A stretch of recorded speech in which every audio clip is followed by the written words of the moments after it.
حدیث شریف بخاری شریف کی، عن ابن عباس قال مر نبی صلی اللہ تعالی علیہ وسلم بقبرین، میرے نبی کا گزر دو قبروں کے پاس سے ہوا. کتنے قبروں کے پاس سے؟ زور سے بولو. میرے نبی رک گئے، صحابہ بھی رک گئے. عرض کرتے ہیں آقا کس لیے رکے؟ صحابہ سے میرے نبی فرماتے ہیں او میرے صحابہ، ان دونوں قبر والوں پر عذاب ہو رہا ہے. کیا ہو رہا ہے؟ یا ایک پوائنٹ کی بات آگے سے لے کے پیچھے تک، ادے پور کے زندہ دل مسلمان، اور سن لو آج تمہارے نبی کی حقیقت کیا ہے. قبر کا مردہ قبر کے اوپر بیٹھا ہوتا ہے کہ قبر کے اندر لیٹا ہوتا؟ زور سے بولو. اچھا آپ بھی کبھی قبرستان سے گزرتے ہیں، گزرے ہوں گے آپ کے گاؤں میں، غیر گاؤں میں، تم بتا سکتے ہو کہ کس قبر کے مردے پہ عذاب ہو رہا ہے کس پہ نہیں ہو رہا؟ نہیں بتا سکتے. کیمرہ لگا لیو نہیں بتا سکتے، دوربین لگا لیو نہیں بتا سکتے، کمپیوٹر لگا لیو نہیں بتا سکتے، نہیں بتا سکتے. نبی کو اللہ نے وہ علم دیا ہے، چل رہے ہیں زمین کے اوپر، دیکھ رہے ہیں قبر کے اندر کا ہے. اور آج کچھ لوگ کہہ دیتے نبی بھی ہماری طرح کیسے ہو جائیں گے، تجھے نہیں پتا قبر کے اندر کیا ہو رہا ہے، اور میرے نبی دیکھ رہے ہیں قبر کے اندر کیا ہو رہا ہے. اچھا ایک بات بتاؤں، قبر کا جو عذاب ہے وہ عالم برزخ ہے، وہ دکھے گا بھی نہیں ہمیں. یہ بھی اگر کوشش بھی کریں تو دکھے گا بھی نہیں، وہ عالم برزخ ہے. وہ اس کا معاملہ ایسے جیسے آپ خواب میں سمندر دیکھ رہے ہو، سمندر میں تیر رہے ہو، بھاگ رہے ہو، تمہیں کوئی دوڑا رہا مار رہا خواب میں، تم تو بڑے پریشان ہو، تمہارے پاس جو بیٹھا اسے کچھ بھی نہیں پتا کیا ہو رہا ہے کہ نہیں. تم تو خواب میں کیا کر رہے ہو، سمندر میں ڈوبنے پھر رہے ہو، رہے میں ڈوبا خواب میں، ہے نا، بڑے پریشان ہو، اور یہ بیٹھے ہوا دیکھ رہا آرام سے مزے سے سو رہا ہے، مگر اسے کیا پتا سمندر میں ڈوبا پھر رہا ہے. بات ہے کہ نہیں؟ اسے کیا پتا. ایسے ہی قبر کا عذاب عالم برزخ ہے. تم قبر کے برابر میں بیٹھو، قبر میں بیٹھ جاؤ، قبر والے پہ کیا ہو رہا ہے یہ اللہ نے اس کو پوشیدہ رکھا ہے. حدیث شریف میں ہے کہ مرنے والے کی آواز، اس کی چیخ و پکار جن اور انسان کے علاوہ سب سنتے ہیں. اگر انسان سن لے اس کی چیخ و پکار تو کھانا چھوڑ دے.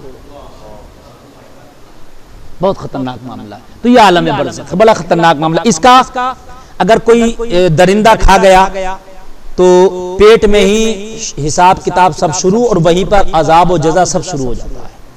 اسے درندے کو بھی نہیں پتا چلتا. یہ تو اللہ کی شان ہے، سمجھ رہے ہیں؟ اب یہ اللہ کی شان ہے. تو غور کرو تمہارے نبی کو اللہ نے کیسا علم دیا ہے کہ چل رہے ہیں زمین کے اوپر، عالم برزخ کو بھی دیکھ رہے ہیں کہ عذاب ہو رہا ہے. یہ برزخ کا معاملہ ہے کہ نہیں ہے بھائیوں؟ ہمیں نہیں پتا. نبی فرما رہے. اچھا صحابہ بھی بڑے پکے عقیدے کے مسلمان تھے، یہ ٹیڑے بیڑے عقیدے کے ہوتے تو کہتے آپ کو کیسے پتا؟ سوال کرتے کہ نہیں کرتے؟ ہمیں تو نہیں پتا. اچھا ایک صحابہ کا عقیدہ بتا دوں آپ کو، بتا دوں. جو یہ کہتے ہیں نبی کی طرح، ان کا عقیدہ صحابہ کی طرح نہیں. اب میں ثابت کروں گا حدیث سے نہیں. اگر ثابت کروں تو ماننا، نہیں کروں تو مت ماننا. میں ثابت کروں گا حدیث سے. جو یہ کہتے ہیں، اور نبی نے فرمایا میری امت 73 فرقوں میں بٹے گی، جو میرے اور میرے صحابہ کے راستے پر ہوگا وہی جنتی ہوگا. اب بتا دوں صحابہ کا راستہ کیا ہے. نبی نے کہا قبر میں عذاب ہو رہا ہے، صحابہ مانتے تھے ہم نبی کی طرح نہیں ہیں، اگر ہم نبی کی طرح ہوتے تو ہمیں بھی پتا ہوتا ہو رہا ہے. بات ہے کہ نہیں ہے؟ ارے بہت کہتے نہیں کہتے. صحابہ کہتے یا رسول اللہ آپ کو کیسے پتا ہو رہا، ہم بھی تو آپ ہی کی طرح ہیں. مگر صحابہ کو پتا ہے نبی ہماری طرح نہیں ہے، اس لیے ہمیں نہیں دکھتا، انہیں دکھ جاتا ہے. اور صحابہ نے منع بھی نہیں کیا کہ نہیں ہو رہا ہوگا، اس لیے صحابہ کو پتا ہے ہم بھی نبی کی طرح نہیں ہیں.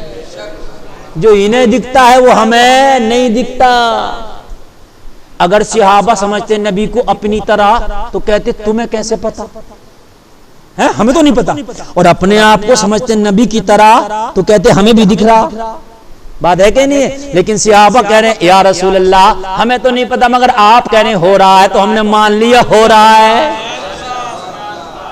اب جو کہے نبی ہماری طرح تو اس سے کہہ دو تو صحابہ کی طرح نہیں ہو سکتا، تیرا مذہب الگ ہو گیا، تیرا عقیدہ الگ ہو گیا. صحابہ کا ماننا تھا نہ نبی ہماری طرح نہ ہم نبی کی طرح.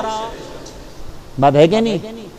تو نبی نے فرمایا اچھا اور بات بتاؤں، اس سے بڑا علم غیب، یہ تو بتا دیا عذاب ہو رہا ہے، یہ پریزنٹ کی بات تھی، ہو رہا تھا بتا دیا، چلو برزخ کا معاملہ تو ہو رہا تھا، لیکن کس وجہ سے ہو رہا ہے؟ یہ تو گزرے ہوئے زمانے میں گناہ کیا ہوگا نا، مرنے سے پہلے۔ نبی نے فرمایا اما احدہما فکان لا یستتر من البول واما الاخر فکان یمشی بالنمیمہ۔ اللہ کے رسول نے فرمایا او میرے صحابہ، او میرے غلاموں، سنو سنو، انہیں جو عذاب ہو رہا ان کا گناہ بھی سن لو۔ ان میں ایک وہ تھا جو پیشاب کے وقت پیشاب کی چھینٹوں سے اپنے آپ کو نہیں بچایا کرتا تھا۔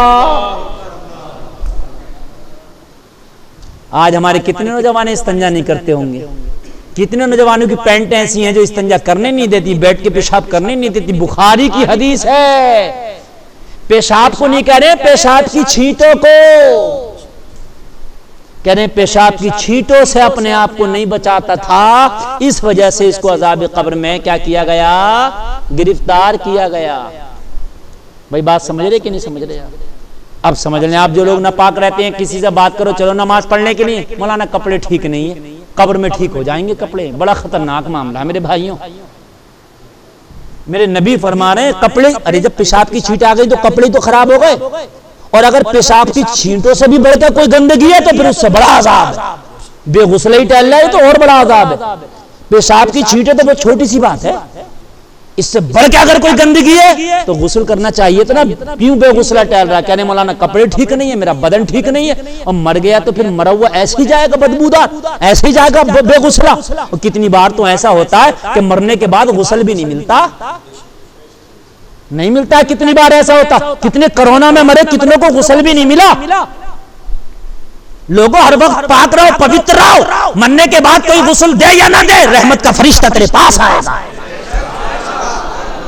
تو پاک ہوگا تو ہے نا۔ کہ میرے کپڑے ہی اچھے نہیں ہیں مولانا، میں کیسے نماز پڑھنے جاؤں، میرے کپڑے اچھے، ہر وقت اپنے آپ کو اچھا رکھ، اپنے کپڑوں کو اچھا رکھ۔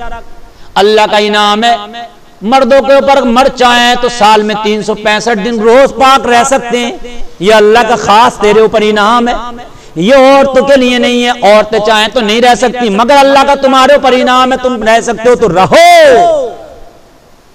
اللہ کے رسول نے فرمایا پیشاب کی چھینٹوں سے نہیں بچتا تھا۔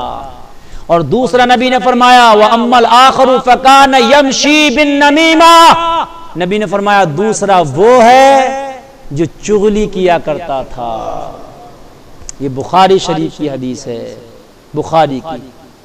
پھر ہے ثُمَّ أَخَذَ جَرِيدَةً رَطْبَةً، نبی نے ایک شاخ لی، شاخ کوئی درخت تھا اس کی ایک ٹہنی لے لی، فَشَقَّهَا بِنِصْفَيْنِ، اس کے دو ٹکڑے کر دیے ٹہنی کے، ثُمَّ غَرَزَ فِي كُلِّ قَبْرٍ وَاحِدَةٍ، ایک قبر کو ایک قبر پہ گاڑ دیا، لگا دیا۔ سارے صحابہ بولے، عرض کی قالوا یا رسول اللہ لما صنعت هذا، آقا آپ نے یہ کیا کیا، آپ نے یہ ٹہنی کو کیوں قبر پہ لگایا؟ نبی نے فرمایا جب تک تر رہیں گی اللہ کی حمد و ثنا بیان کرتی رہیں گی، اسی لیے اگر قبر پر کوئی ہرا گھاس ہے تو اسے بالکل ختم نہ کرو۔ ہری گھاس جب تک قبر پہ رہتی ہے وہ اللہ کی حمد و ثنا کرتی ہے، اس سے مرنے والے کو فائدہ ہوتا ہے۔ قبروں پر پھول ڈالا کرو، پھول بھی تر ہوتا ہے، وہ بھی اللہ کی حمد و ثنا بیان کرتا ہے۔ اس حدیث کی روشنی میں پھول بھی قبر پہ ڈال سکتے ہیں، پھولوں کی چادر بھی قبر پر ڈالی جا سکتی ہے اس حدیث کی روشنی میں۔ ہاں کپڑے کی چادر ڈالنے کا کوئی فائدہ سمجھ میں نہیں آتا، کوئی فائدہ نہیں ہے، لیکن اگر آپ کو ڈالنا تو پھولوں کی چادر ڈالو، چادر نہیں تو پھول ڈال دو، کیونکہ نبی نے تر شاخ ڈالی تھی اور کہا تھا اللہ کی حمد و ثنا بیان کرے گی، اور اس کی حمد و ثنا بیان کرنے کے صدقے اللہ ان کے گناہوں میں تخفیف کرے گا۔